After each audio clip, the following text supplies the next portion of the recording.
बिस्मिल्लाहिर्रहमानिर्रहीम। दोस्तों, मैं हूं अब्दुल गनी, मैं हूं एक बायोलॉजी कोच और आज जिस टॉपिक के साथ मैं आपकी खिदमत में हाजिर हूं वो है malaria as an example of biological method.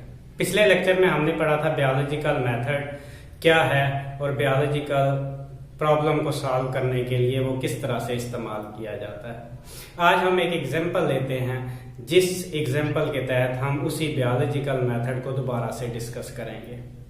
Malaria एक डिजीज है, तो डिजीज जो है ये एक बायोलॉजिकल प्रॉब्लम है क्योंकि मलेरिया की डिजीज जो है वो लिविंग ऑर्गेनिज्म को, इंसान को होती है। तो मलेरिया एक बायोलॉजिकल प्रॉब्लम है, तो इसको सॉल्व करने के लिए बायोलॉजी का मेथड यूज होगा। अब इसकी हिस्ट्री देखते हैं, मलेरिया की हिस्ट्री क्या है। पहले लोग ये देखते थे कि जो लोग मार्शी प्लेसेस में या ऐसी जगहों पर रहते हैं जहां पर मच्छर ज्यादा पाए जाते हैं, लोअर प्लेसेस पर रहते हैं, वहां पे मलेरिया ज्यादा होता है। तो वो ये समझते थे कि यहाँ पे जो बैड एयर है, बदबू है, उसकी वजह से ये बीमारी कहीं ना कहीं फैल रही है। तो इसी वजह से उसको नाम दिया गया मलेरिया। मलेरिया जो है दो वर्ड से मिलके बनता है, माला bad and aria mean air. तो क्योंकि ये बैड एयर से हो रही थी इसलिए इसको मलेरिया का नाम दिया गया। 17वीं सदी में ये देखा गया जब अमेरिका डिस्कवर हुआ तो क्यों ना जो है वो बार्क जो है अमेरिका से यूरोप भेजी गई और देखा गया कि क्यों ना की जो बार्क है वो ट्रीटमेंट के तौर पे बेहतर है। जो मलेरियल पेशेंट है उनको क्यों ना की बार्क से ट्रीट किया जा सकता है। कुछ मर्चेंट जो है उन्होंने धोखाधड़ी की, क्यों ना से मिलती जुलती एक बार्क थी जिसको कहते थे सिंकोना की बार्क जो है उसकी जगह लोगों को देना शुरू की। लेकिन ये जो डिसीव था, ये जो धोखा था, ये नस्ल इंसानी के लिए बहुत बेहतर साबित हुआ और ये देखा गया कि सिंकोना जो है वो ट्रीटमेंट के लिए, मलेरिया पेशेंट की ट्रीटमेंट के लिए बहुत बेहतरीन साबित हुआ। और इस तरह से आज हम जानते हैं कि उसके अंदर क्यूनीन मौजूद होती है जिसकी वजह से वो बार्क जो है सिंकोना की बार्क वो ट्रीट कर सकती है मलेरियल पेशेंट को। बाद में 19वीं सदी में माइक्रोस्कोप डिस्कवर हुई। माइक्रोस्कोप डिस्कवर होने के साथ ही बहुत सारी बीमारियों का पता लगा कि वो छोटे माइक्रोस्कोपिक ऑर्गेनिज्म की वजह से हो रही हैं। तो यहाँ पे लेब्रॉन जो था एक साइंटिस्ट, उसने डिस्कवर किया कि मलेरिया किस वजह से होता है। उसने सैंपल लिया ब्लड का मलेरियल पेशेंट का और उसने देखा कि वहां पे एक माइक्रोस्कोपिक ऑर्गेनिज्म जो है वो मूव कर रहा है।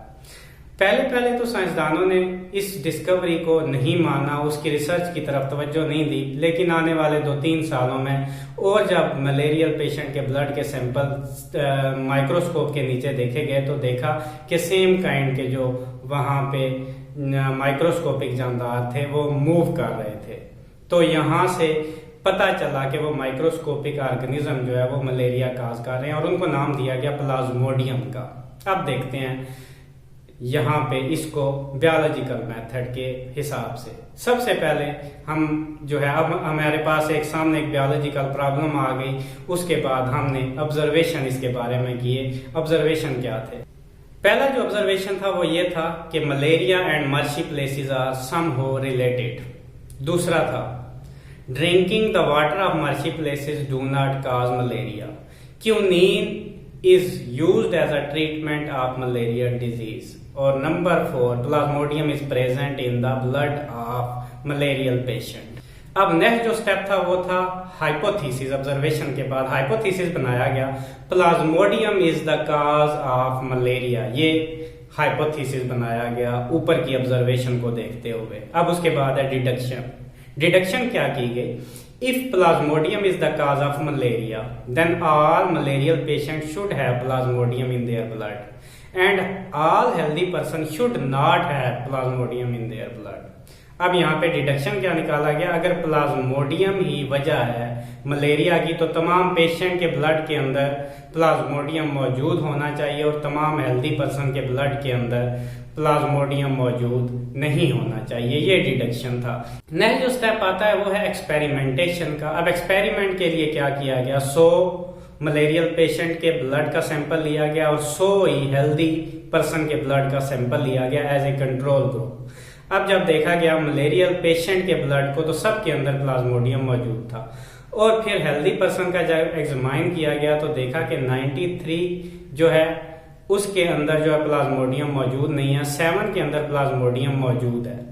अब जो प्लाज्मोडियम मौजूद था उसकी एक एक्सप्लेनेशन मौजूद थी कि वहां पे प्लाज्मोडियम है और वो इंक्यूबेशन पीरियड में उसके बाद जब वो ग्रो कर जाएगा उसकी तादाद बढ़ेगी तो इंसान के अंदर भी लाजमी तौर पर मलेरिया की बीमारी हो जानी थी। ये था एक्सपेरिमेंट, और एक्सपेरिमेंट के बाद जो है रिजल्ट आ गया, और रिजल्ट ये था कि हमारा जो है hypothesis Plasmodium is the cause of malaria, that is true. तो ये थी एक स्पेसिफिक एग्जांपल मलेरिया से रिलेटेड जिससे हमने बायोलॉजिकल मेथड के मुख्तलिफ स्टेप्स को देखा, और इस तरह से बायोलॉजिस्ट ने एक मलेरिया की जो प्रॉब्लम थी उसको सॉल्व किया। अब हम नेक्स्ट लेक्चर में देखेंगे कि ये जो प्लाज्मोडियम है ये इंसान की बॉडी तक, उसके ब्लड तक कैसे पहुंचता है। आज के लिए इतना ही। Thank you.